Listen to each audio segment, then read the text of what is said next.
Bonjour à tous et bienvenue dans cette nouvelle vidéo collection. Ça faisait un bon petit moment que j'en avais pas fait une. Aujourd'hui, comme vous l'avez vu dans le titre, j'ai fait grader toutes mes plus grosses cartes de collection. Alors oui, là on va aborder le très lourd de ma collecte. Il va y avoir de la Starlight, de la Ghost, beaucoup, et quelques petites pépites d'OCG que vous avez pu potentiellement voir dans déjà certaines de mes vidéos, mais cette fois-ci, elles vont être gradées. Bon, suite à vos retours face à mon nouveau micro, j'ai décidé d'essayer de parler beaucoup moins fort, donc maintenant je vais essayer d'avoir une voix un petit peu plus posée, comme ça, les vidéos seront un peu différentes, mais j'espère que ça vous fera toujours kiffer.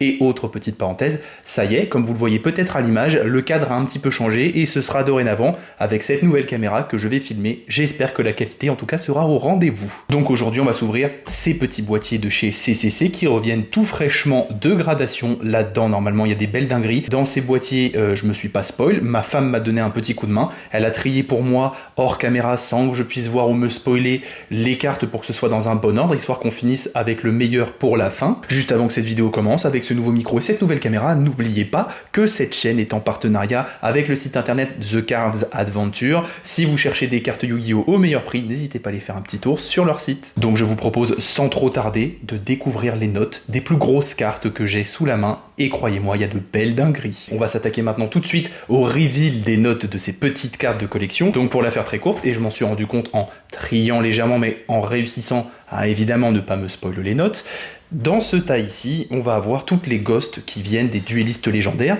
ce qui me fait penser que vu que je suis tête en l'air, en fait il y a une de ces ghosts que j'avais déjà pré-acheté, déjà gradé chez CCC. Je l'ai oublié chez moi, oui. Je sais. Donc, je vous ferai un petit YouTube short sur ça. Ce sera la ghost manquante et en plus, l'une des plus importantes et des plus chères parmi les ghosts des derniers duellistes légendaires, c'est le dragon et les deux rats. Donc ici, on va voir les 3 ghosts des précédents 3 derniers sets des duellistes légendaires, le 10, le 9 et le 8. Ensuite, juste ici, on va avoir les Ghosts from the Past numéro 1. Donc vous voyez la différence de taille entre les deux paquets, parce que ici, on a les deux. Et juste ici, c'est des petites pépites d'OCG, des petits trucs un peu particuliers. Vous verrez, en tout cas, j'espère que cette vidéo vous plaira. N'hésitez pas d'ailleurs, avant qu'elle commence, à lâcher votre meilleur petit abonnement, votre petit like. On vient de dépasser la barre des 1500 abonnés, merci beaucoup. C'était censé être du coup la deuxième partie de la spéciale 1000 abonnés, donc on va dire que ce sera la spéciale 1500 abonnés. Bon allez, sans plus attendre, on va commencer tout de suite, et normalement j'ai réussi à bien mettre tout dans l'ordre sans me spoiler. C'était des techniques à base de jeu cache comme ça avec ma main, il y a juste le nom et le numéro dans l'extension. Bref, du coup on commence normalement tout de suite dans l'ordre avec le dragon synchro aile de cristal avec un magnifique 9 sur 10 pour une ghost, c'est vraiment beaucoup. J'essaye de le mettre dans un angle avantageux pour que vous puissiez bien voir l'artwork parce que je sais que c'est pas très simple. Donc cette carte provient des duellistes légendaires numéro 8, c'est l'extension qui nous a amené Baronne de Fleurs, elle est surtout connue pour ça. Le reste de l'extension n'était pas très marquante, sauf pour la présence d'une petite ghost rare, ce qu'ils aiment bien faire depuis les duellistes légendaires, la rage de rat, la numéro 7. Maintenant on a une ghost à chaque fois et je vous avoue que pour un petit collectionneur comme moi, ça me fait bien plaisir. Donc cette carte bien propre va obtenir la note de 9 sur 10. Elle a un 9 en centrage et en côté. Elle a un 8,5 en surface et un 9,5 en coin. On voit mon visage reflété dans l'artwork, c'est très perturbant. Et donc on va découvrir le petit grade report. Waouh, ok, alors je crois que c'est la première fois que je vois une ghost avec un recto aussi impeccable. On a juste un micro-pet juste ici et le reste est impec. Par contre l'arrière... Aïe aïe aïe, l'arrière ça fait très mal. On va avoir des petites rayures de niveau R1 un peu partout sur le dessus, en haut à droite de la carte, principalement sur le centre et un peu vers la gauche. Donc ça fait assez mal. On a un pet au milieu, dans chaque angle quasiment. Bon, bah... dur un petit peu, c'est vraiment le verso qui va pêcher sur cette carte, mais c'est quand même une très belle note. Essayons de voir un petit peu, c'est toujours un peu dur au travers du plexi. Ouais, là on voit qu'il y a un pet, ça c'est peut-être un petit coup d'ongle, là aussi il y a des petits pets. Donc par contre pour les rayures avec le reflet, c'est très compliqué, mais de toute façon on leur fait confiance chez CCC. Comme vous pouvez le voir, ils font un travail vraiment très qualitatif. D'ailleurs, cette vidéo n'est pas du tout sponsorisée, mais je vous invite à aller jeter un petit coup d'œil à leur site et à leur travail, parce qu'honnêtement, ils font un très bon taf. On va enchaîner tout de suite, normalement, si j'ai bien fait mon compte, avec LED9 et le numéro 101, Honneur Silencieux, qui se prend un petit 8,5, proche du 9, c'est très cool. Donc une petite X6 qui a marqué une certaine époque du jeu. Dorénavant, elle est très silencieuse. Oh la vache, je vais éviter de faire ce genre de vanne trop souvent, promis. Mais du coup, elle a un bon 9 en centrage. Pareil pour les coins, les côtés 9,5. C'est la surface qui va pêcher avec 8. Donc on va tout de suite regarder à quel endroit de la surface ça pêche. Et bah évidemment, vous voyez une jolie print line de zone en plein milieu de l'artwork. Alors j'essaye de la voir comme ça un peu hors caméra. Je crois que j'arrive à la voir par ici, à peu près. Mais c'est toujours... là, vous la voyez peut-être. Là, vous la voyez peut-être avec, vous voyez les grosses rayures là. Donc ça, malheureusement, c'est le défaut des cartes de collection Yu-Gi-Oh! Ça a été aussi un gros problème avec justement le dragon les deux rats. On voit ici du coup qu'il y a des petites rayures aussi de zone. On a une print line, encore une fois, on a des petites rayures. Par contre, au niveau des impacts de la carte, on peut remarquer qu'on a juste un petit pet en bas à droite, un micro chouille là vers le bas à gauche, et sinon la carte est vraiment très très propre au niveau des côtés, c'est sans doute pour ça le 9,5, les coins pareil. C'est bizarre parce que du coup, vu le peu de coins qu'il y a d'endommagés, pourquoi ça prend pas un 10? Bon, ça, encore une fois, c'est les méthodes de jugement, mais bon, le petit stamp à 8,5, ça fait bien plaisir pour cet honneur silencieux. Et enfin, pour finir, on va faire un petit peu dans l'actualité et la méta, parce que ça va être la Ghost D et le D10 qui introduisait les nouvelles cartes volcaniques, une display très très feu, tournée autour de Salamangreande également, et justement, eh bien...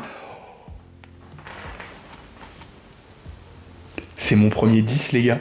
C'est mon premier 10, ça fait trop plaisir. Oh là là. Je peux pas crier à cause de ce micro qui apparemment sature vénère, mais waouh.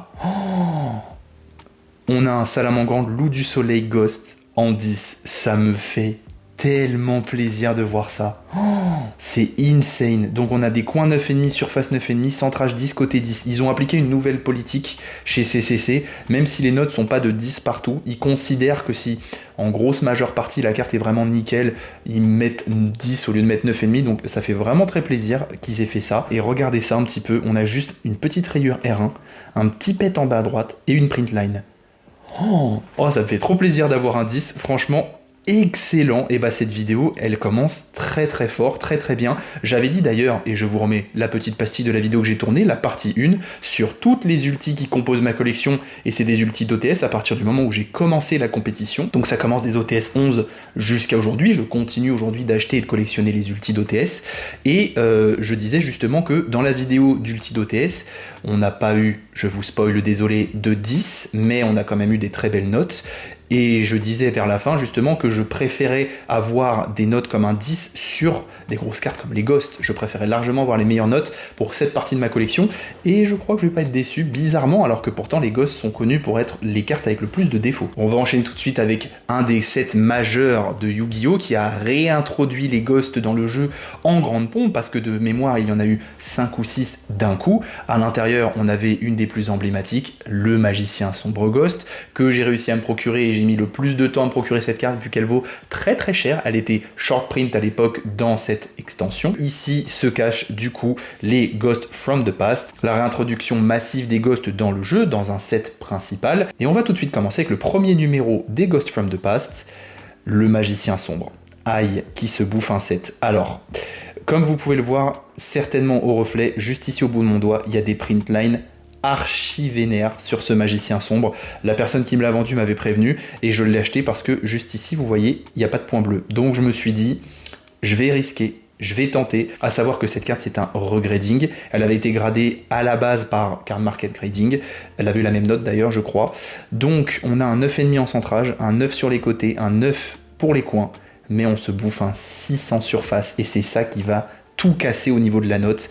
C'est vraiment dommage, j'ai fait le pari, j'ai pris le risque, je suis quand même très content d'avoir cette pièce dans ma collection. Attendez, on va pas se mentir, c'est quand même une belle carte, la note est vraiment pas ouf, un 7 c'est à la limite d'être les notes les plus horribles, c'est même pas foufou, ça commence à être bien à partir de 8 d'après moi, c'est un peu comme le métacritique de Yu-Gi-Oh! CCC, mais bon cette carte il me la fallait dans ma collection, elle était pour tout vous avouer pas très très cher et sans point bleu, parce qu'il y a des magiciens qui se vendaient vers les 700-800 € avec point bleu, et elle, avec ce défaut, se vendait 500, donc bon, voilà, c'est aussi pour ça, vous voyez que j'ai mis un peu de temps à tourner cette deuxième vidéo et cette deuxième partie, ça a un coût tout ça, mais du coup, je suis quasiment sûr que le Great Report va m'éclairer facilement, bah ouais, regardez bien ça, hein. R3 de zone, grosse rayure, grosse print line d'impression. R2, R3 de zone, R1, c'est vraiment pas très étonnant. Là, pareil, entre R2 et R1 de zone. Et là, on a carrément une print line avec une zone entière sur l'illustration. Et après, au verso, on a quand même au verso des print lines. C'est pour vous dire à quel point la machine, elle doit y aller franco. Et on a plein de petits pets et de défauts tout autour de la carte au niveau des angles. Mais bon, encore une fois, cette carte, elle a voyagé dans des enveloppes, je pense. Elle a été ouverte au tout début. Le gars qui l'a fait grader, bon, il l'a super bien protégé, était dans le boîtier, etc. Mais on sait pas comment la carte a vécu avant. Bref, c'est un peu une déception. Je vais vraiment pas vous mentir. Mais c'était un parti pris et je voulais essayer justement d'avoir un magicien sombre sans point bleu, quitte à avoir ses défauts. Donc écoutez, c'est pas grave, moi je suis quand même très content de l'avoir. T'inquiète pas mon petit gars, c'est pas grave si t'as des petits défauts juste ici, je t'aime quand même avec tes défauts. Je vais peut-être me mettre à faire de la poésie, moi. On va enchaîner tout de suite derrière avec le dragon blanc alternatif aux yeux bleus. Ouh, lui aussi, il se prend un sale 7 sur 10. Oh, c'est la partie déception de cette vidéo, hein, les Ghosts from the Past numéro 1. Donc, visiblement, c'est pas au niveau de l'artwork et du coup des printlines que ça va pêcher. Mais centrage 9, coin 9,5, côté 9, mais surface 6. La surface, elle pète tout. Donc le grade report, qu'est-ce qu'il nous dit? Waouh, ok, d'accord. Je pense j'ai jamais vu un grade report avec autant de défauts. Et il a quand même la même note que le magicien sombre. Bon, et bah écoutez, rayure de zone encore plus appuyée, plein de rayures et plein de micro-pets. Je sais pas si vous voyez bien sur le haut de la carte, tout ça, par là. Aïe. Donc un petit 7 sur 10 pour le dragon blanc alternatif aux yeux bleus. Après, je vous avoue que on n'est pas encore complètement déçu parce que dans Ghosts from the Past 2, on a le trio fantastique, c'est-à-dire dragon blanc, dragon noir, magicienne. Donc, avec un peu de chance, eux, ils vont nous remonter un petit peu tout ça. Et on va enchaîner tout de suite avec la prochaine. Le dragon synchro de l'aile de cristal, un 8,5. Tu pouvais pas échanger ta note avec le magicien, toi, sérieux. Donc, bonne synchro de l'air du coup de 5 DS, si je ne dis pas de bêtises. Centrage 9,5, coin 9,5, côté 9,5, surface 8. Bah, c'est déjà beaucoup plus propre. Donc on nous prouve que dans la même extension, la surface peut être beaucoup plus propre et beaucoup mieux réalisée. On va du coup regarder vite fait notre petit grade report. Et quand même, hein, vous voyez que là, printline plus rayure, bien centré sur le milieu de la carte à peu près. Une petite R1 au niveau du verso en termes de rayure. Des petits pets. Donc ouais, bon, c'est évidemment pas aussi grave que ça là par exemple, parce que ça c'était vraiment trop. Donc bon, le petit dragon synchro de l'aile de cristal à 8,5, ça rehausse un petit peu la moyenne de cette extension. D'ailleurs à la fin de la vidéo, pendant la conclusion, je vous ferai un petit tableau avec les moyennes de notes de chaque lot de Ghost, donc les duelistes légendaires, les Ghosts from the Past, etc. Comme ça, vous allez avoir une petite moyenne, savoir quelle extension a la meilleure note. C'est marrant, j'aime bien faire ça. Avant-dernière carte des Ghosts from the Past, le dragon par feu, un 9 sur 10, c'est pareil, toi t'aurais pas pu donner ta note au dragon blanc alternatif. Donc lui va récolter un ensemble de notes très équilibré, il va avoir 9 partout, donc ça c'est très cool, on va pas se mentir.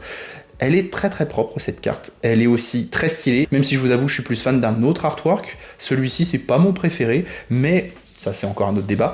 Niveau grade report, du coup, on va avoir comme d'habitude des petites rayures juste ici, une petite zone de print line, et on va avoir aussi pareil, print line, rayures, etc.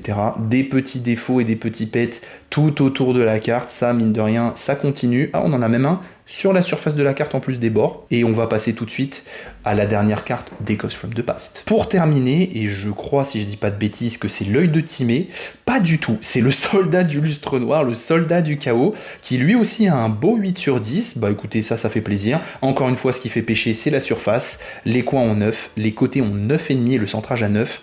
Mais vraiment, c'est la surface. Et là, on va certainement voir blinde de rayures et de print line. Pas tant que ça. 8 avec aussi peu de défauts.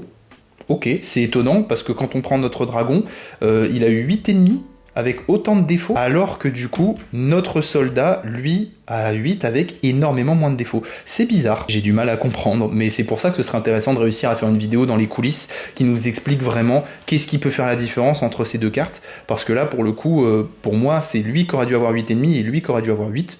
mais bon, apparemment c'est pas le nombre de défauts qui définit la note de la carte.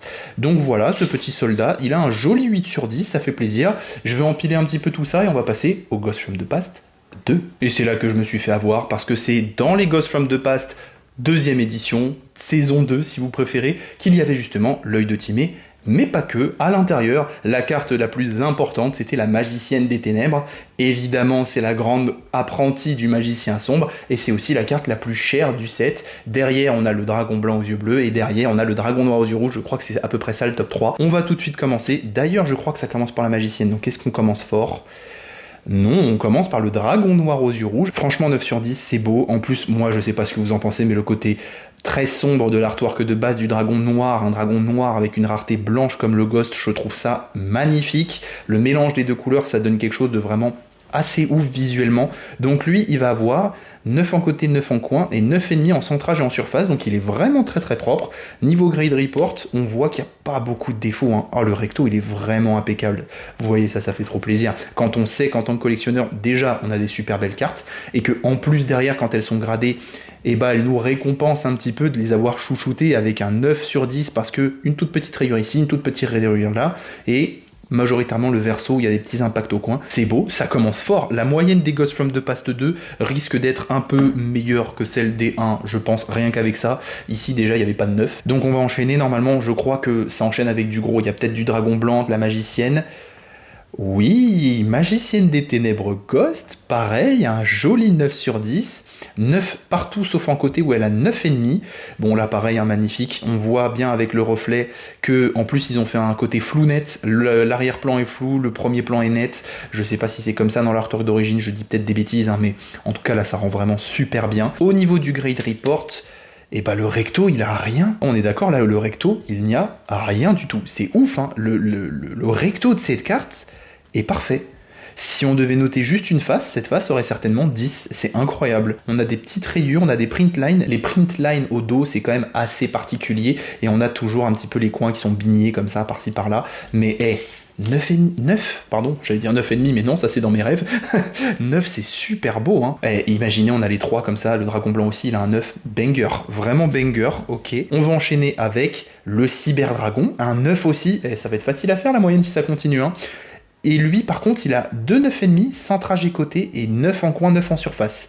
Très très propre, très très belle carte. Ça aussi, carte très emblématique, qui a marqué bien évidemment l'enfance de beaucoup de monde dans GX. Il y avait Zane Trousdale qui jouait cette carte, ou sinon juste compétitivement parlant, Cyberdragon, ça a été très fort à une époque.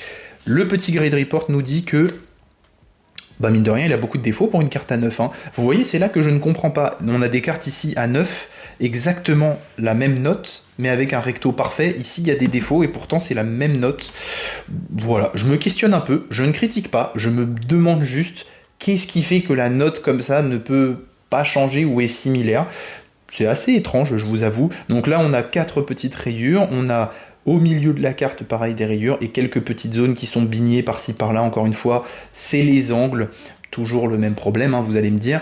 Et on va voir que du coup, ce cyberdragon, il est beau et magnifique. Ça c'est pareil, le côté argenté de l'artwork avec le côté ghost, ça rend très très bien, je trouve, les contrastes blanc, noir, gris avec le côté ghost, c'est vraiment très très beau. On cherche notre petit dragon blanc, mais je crois qu'il n'est pas encore là. Non, c'est le dragon armé des ténèbres qui a aussi un 9. Franchement, pour l'instant, je suis très très content. Les Ghost from the Past 2, pour l'instant, moyenne de 9 sur 10, c'est excellent, vraiment excellent.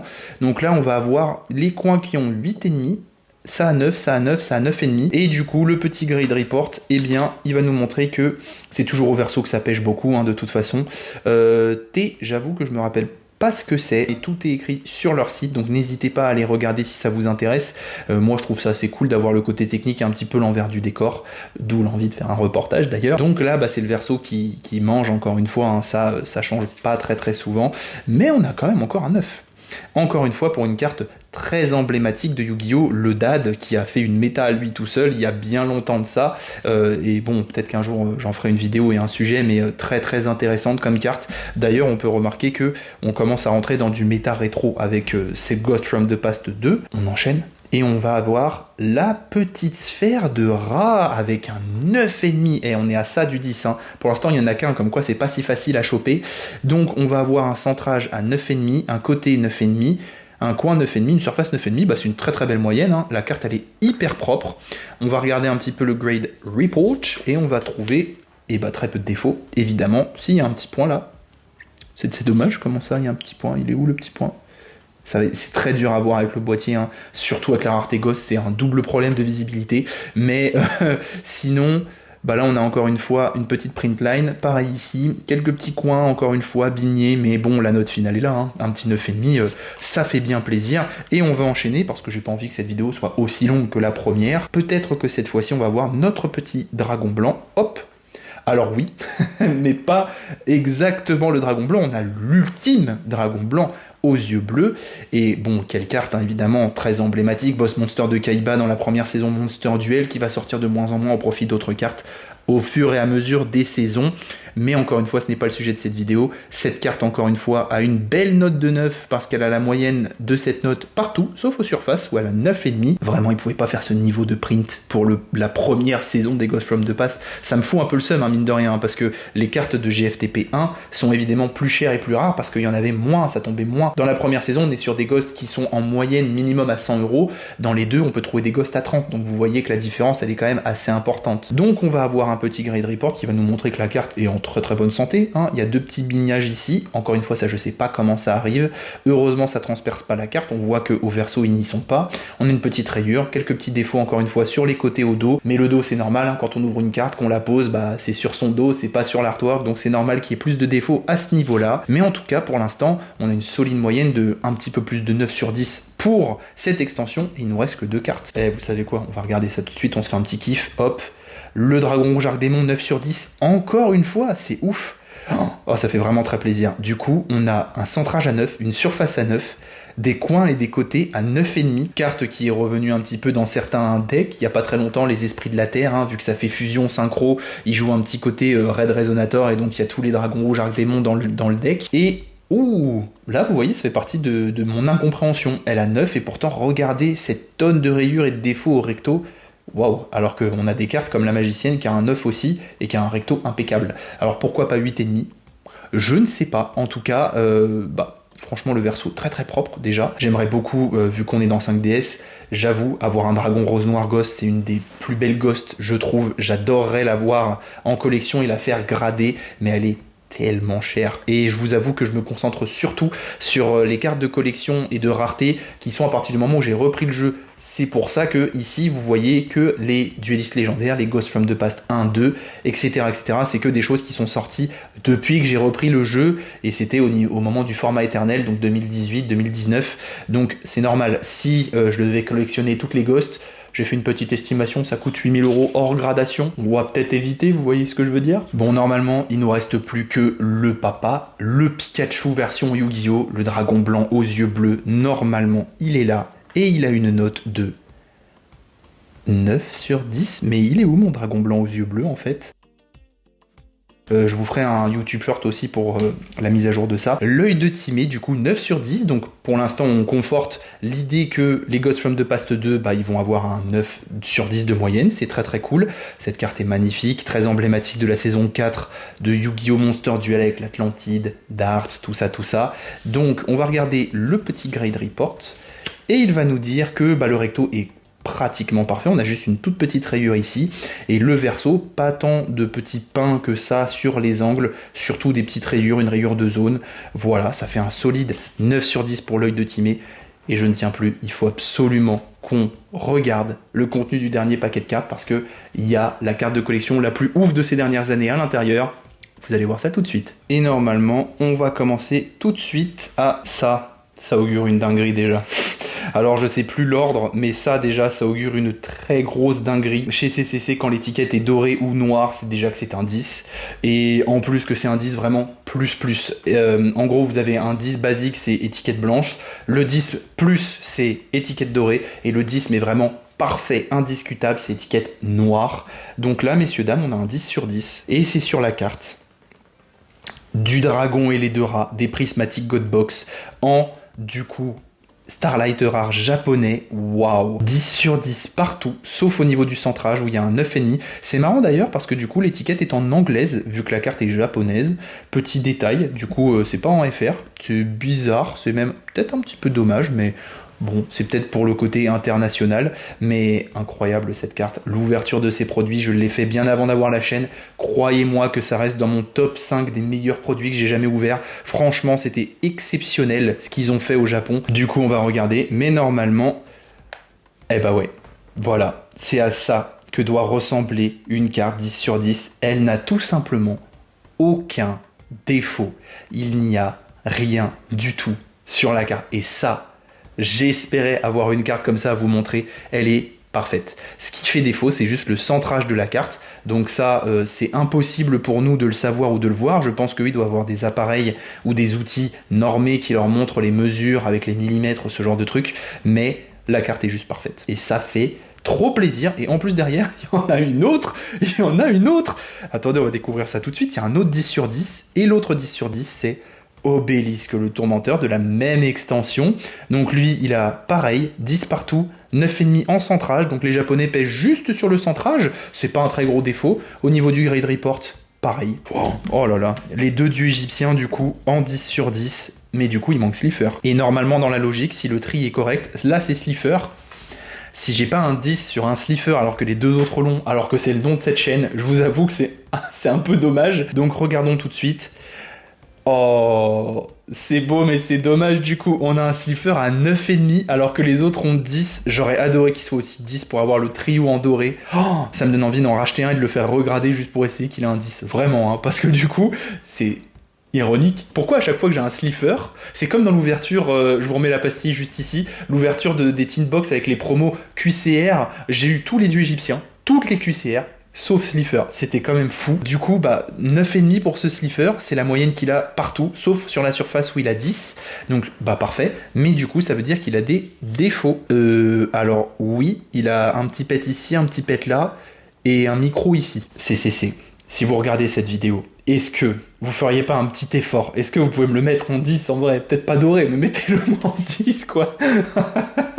Oh, c'est vraiment dommage, mais je suis quand même très très content. Je pense que la catégorie OCG va avoir la meilleure moyenne, forcément, hein, avec deux dieux égyptiens à 10 sur 10. C'est quand même assez exceptionnel, on va pas se mentir.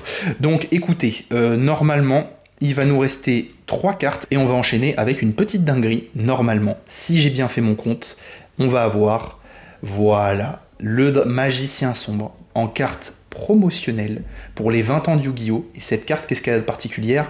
Vous pouvez pas le savoir, mais là ça pèse. C'est une carte en acier. C'est une carte spéciale qui prend un 8. C'est assez décevant, je vous avoue, pour une carte en métal. Je pensais pas qu'une carte en métal pouvait avoir des défauts, mais vous pouvez voir d'ici qu'elle est incroyablement stylé, ce qui me fait d'ailleurs dire en parenthèse que j'aimerais beaucoup mettre la main sur le soldat du lustre noir en acier promo qui est sorti il y a pas très très longtemps, qui était donné au hasard avec je crois les cadres des dieux égyptiens, mais voilà, carte en acier, on le voit un peu plus facilement au recto qu'au verso, le verso a l'air classique, quand vous voyez la carte comme ça à l'écran, je pense que vous vous rendez pas très très compte, mais franchement le rendu acier avec le petit effet là, il est quand même insane, on va pas se mentir. Donc un petit 8, 10 au coin, 10 sur, c'est quoi déjà, les côtés, 9,5 au niveau du centrage, mais 7 en surface. On va essayer de comprendre ça tout de suite. Ok, donc on a des rayures sur de l'acier, on a des rayures. Waouh, alors ça c'est peu probable, donc on en a un petit peu partout, juste ici, là, un petit point. Ouais, un petit point juste là au niveau du dos. Ouais, je crois que je le vois avec le reflet. Ouais, je le vois. Juste ici, là, au bout. Vous voyez? Ok, bon écoutez, c'est quand même déjà une très belle note. Je vous avoue que c'est pas ça où j'attendais la note la plus haute. Et donc, normalement, vous vous doutez bien que, qui dit magicien sombre, on va quand même en avoir un. C'est accompagné du dragon blanc aux yeux bleus. Lui aussi va avoir un 8. Bon, là, on vient de le voir. Hein. Là, waouh, les grosses rayures, là. Ok, donc ça, c'est plutôt de la fabrication, je pense. Mais pareil, oh là là, le fond en acier comme ça, magnifique. Vraiment très très beau. Franchement, les cartes en acier, j'ai beaucoup aimé aussi faire cette ouverture. Encore une fois, les coins et les côtés sont impeccables. Le centrage est à 9, mais par contre, la surface à 7. Voyons voir ce qui pêche. Ok, d'accord. Alors là, c'est vraiment très vénère. On a des rayures, hop, pardon, vraiment partout. Donc là, c'est peut-être celle qu'on a vue tout à l'heure. Les rayures, vous voyez juste ici, là. Vous voyez les belles lignes juste là. Ça doit être les R1 de zone, du coup, hein, honnêtement. On a des print lines, c'est fou, des print lines sur de l'acier. En fait, mon étonnement vient de là. Vraiment, dites-vous que cette carte est très lourde. Vraiment, hein, ça doit faire facilement 10 fois ou 20 fois le poids d'une carte classique. C'est très épais, c'est très solide. Quand je les ai ouverts, j'étais assez surpris d'ailleurs. Et ça se mange un 8, quoi. Faut y aller quand même pour que la note soit autant dégradée. Après, je sais pas si de mémoire, ma petite fille s'était pas amusée un moment à jouer avec. Je vais mettre ça sur son dos, je vais lui dire que c'est de sa faute. Le père horrible, mais non, franchement, c'est pas très grave. 8 sur 10, c'est déjà beau. Je les ai fait grader pour le kiff, hein, ces cartes en acier. Et maintenant, messieurs, dames, donc, vu que l'étiquette est pas dorée, je sais que déjà, c'est pas un 10 doré, mais ici, juste là, pour clôturer cette vidéo, je vous ai gardé le meilleur pour la fin, j'ai demandé à ma femme de vraiment bien trier pour pas que je me spoil. Ici, on a un dragon 10 000. C'est la plus grosse carte de collection que j'ai, c'est ma petite fierté au niveau des pièces que j'ai. Et je vous avoue que pour l'anecdote, eh bien, il n'y a eu qu'un seul dragon 10 000 gradé à 9,5 sur 10. Il a été vendu aux enchères, je crois, 2, 3 ou 4 000 euros, c'était quelque chose d'assez fou. Et c'est le seul qui est sorti de chez eux. 9 sur 10, c'est déjà une prouesse pour cette carte. Donc si là il y a un 10, on a un dragon 10 000 unique. Et là, je vous avoue que mon cœur bat la chamade. Vous êtes prêts pour le reveal dans 3, 2, 1... Aïe, 8,5, ok, bon, évidemment, fallait pas que je m'enflamme trop, hein. Ils ont dû être très critiques. Donc le magnifique dragon 10 000, carte incroyable qui célébrait eh bien les 10 000 cartes dans le jeu au moment où elle est sortie. On a normalement, si j'arrive à vous le montrer avec un reflet, voilà le petit 10 000 dans le texte, vous le voyez là, hop. Et sa particularité, c'est que sur Card Market, il est mis comme ayant une rareté spéciale parce que c'est la rareté 10 000, elle existe juste pour lui, le nom en rouge, le 10 000 de sérigraphié dans le texte et un côté Starlight rare sur le reste de la carte. Donc ce qui va pêcher, c'est la surface où il y a 8 et sinon le centrage, les côtés et les coins ont 9,5. Ah là là, vraiment dommage pour la surface. Si la surface avait été de la même qualité, on aurait eu un 9,5. Regardons un petit peu en détail pour cette dernière carte. Oh, c'est dommage. Oh, vraiment, c'est très dommage. Le recto, il est impeccable. Ça me fout vraiment les boules parce que le recto est impeccable. Par contre, au niveau du centrage, il y a un petit problème, hein. Vous voyez que là, il y a des petits soucis. On a quand même des petites rayures un peu là. Alors, pourquoi il y a des traits? Peut-être parce que c'est une rayure qui s'étend, comme ça, un peu en U. Et on a 2 petits pets au niveau du verso. Est-ce qu'on peut réussir à... Ah ouais. Ah oui, elle est là, la rayure. Oh, c'est dommage. Ah ouais, là, on la voit vraiment bien. Ah là là, ça doit être ça qui fait chuter la note comme pas possible. Ah non, attendez. J'en ai marre de me bait dans les vidéos. C'était un poil. C'était un poil. Non, elle est pas là. Elle est pas là. C'est pas du tout ça. Bah écoutez, je ne sais pas. Mais c'est dommage. C'est dommage parce qu'avoir un recto aussi propre... Oh, un petit 9 quoi. Ah là là là là. Un 8,5 c'est déjà beau. Bah écoutez, je suis... très heureux de vous avoir montré cette belle partie de ma collection. Je crois que la prochaine vidéo avec de la gradation chez CCC, ça prendra un petit peu de temps parce qu'encore une fois, j'amasse et je fais un gros envoi à chaque fois, évidemment, parce que ça coûte de l'argent. Donc là, pour le moment, je suis parti sur les ultis des OTS 23, 24 et les prochains, les 25. D'ailleurs, je ferai des petits shorts et des petits trucs un peu spéciaux et des nouveautés sur la chaîne par rapport à une actu sur les OTS 25. Certains d'entre vous l'auront peut-être vu passer, mais il y a une giga dinguerie à l'intérieur, mais je vous en dis pas plus. Bon écoutez, on va finir sur ce très beau plan de toutes ces magnifiques cartes de collection que je vais prendre le temps de ranger dans le classeur spécial qui va avec les boîtiers et les trucs que propose CCC sur leur site. Franchement, mettez votre meilleur live si vous avez aimé cette vidéo parce que j'ai mis évidemment beaucoup de temps à la tourner parce qu'il a fallu que j'amasse un maximum toutes ces cartes de collection. Encore une fois, je vous ferai un petit YouTube short pour les cartes manquantes de cette vidéo. Donc voilà, n'hésitez pas à aller checker leur site si ça vous intéresse. Ça reste une des meilleures références de gradation en France aujourd'hui. Ils font du très bon boulot, ils sont très rapides, très réactif, et encore une fois, il n'y a rien à dire sur leur travail, il est incroyable. J'ai encore d'autres petites vidéos collection en réserve pour plus tard, mais vu que je vous ai pas mal noyé avec ça à un moment, avec les collections des 25 ans. D'ailleurs, je vous remets un petit lien juste ici des dernières qui sont sorties sur IOC, mais il y a toute la série des 25 ans, de la légende du dragon blanc aux yeux bleus jusqu'à l'invasion des ténèbres, en passant par une des plus emblématiques, l'extension où il y avait Shinato. Donc si vous voulez aller voir ça et que vous aimez les vidéos collection, n'hésitez pas, il y a une playlist dédiée sur cette chaîne à ce côté de Yu-Gi-Oh! En tout cas, je vous dis à très bientôt dans une prochaine vidéo, c'était Slifer.